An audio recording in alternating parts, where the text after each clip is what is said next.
Good morning. My name is John Cunningham, and I'm here to help you learn beekeeping in long Langstroth vertical hives. What we want to talk about today is where to position your hives. You want to try and get this right because if you once you've got bees in that hive, you can't move that hive any more than a meter. If you do, the bees will fly back to where they used to be, not the new place. Um, it's a very difficult process. So you can either move them under a meter at a time, or you'll have to take the box 3 kilometers away, 2 miles, leave it there for a week, and then bring it back, put it in the new position. So give a lot of thought to where you want to put the beehive to start with, and that way you won't have to move it later on. So the entrance of the hive should face north.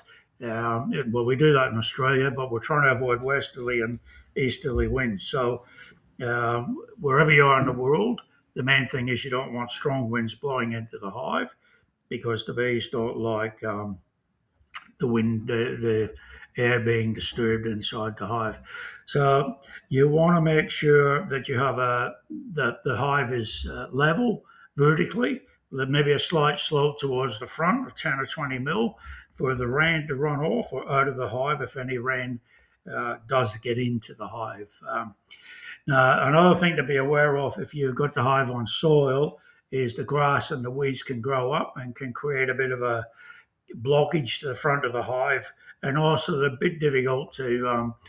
I whippersnip mine. You got to keep it tidy. I whippersnip mine with a bee suit on, but if you have a rocky ground or maybe a concrete slab, you won't have that problem with the grass growing up and blocking the entrance to the hive.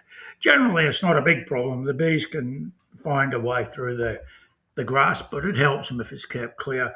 Also, be aware if you're on soil that you can have termites. So if you've got wooden legs, it's best to put those on a paver or a concrete slab. Some people put them in a little tin of oil. If you have metal legs, of course, it's not an issue, but just be aware that you can get termites, you can get ants trying to climb up to get to the hive too. So make sure you leave adequate space around the hive. You want a meter at the front and a meter behind, so plenty of room when you're working at the hive. And the hive should be at least 3 meters from a boundary fence. You don't want it facing a footpath. You don't want it facing the neighbor's clothesline or swimming pool. You don't want it facing towards bright light at night because bees don't like bright night. One thing you should never do is go near a beehive at night with a torch because they'll come out and they will sting you pretty quickly. Now, water is pretty important to bees. You'll have to have a water source somewhere near your hive. If you have to provide that source, make sure you put stones or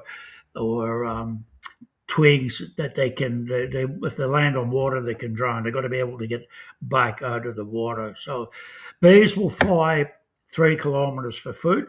If you want to provide food for them, that's a nice extra. If you want to plant, I always say to people, plant basil. Basil, if you don't have frost in your area, you just plant it and it keeps going, and the bees love basil. They seem to like basil more than anything else. But don't panic. If you've got good flowers going on around you, and a 3 kilometer radius is a long way, the bees will be right. So that's it for now. Happy beekeeping. Please subscribe, and I will see you again in the next video. Bye for now.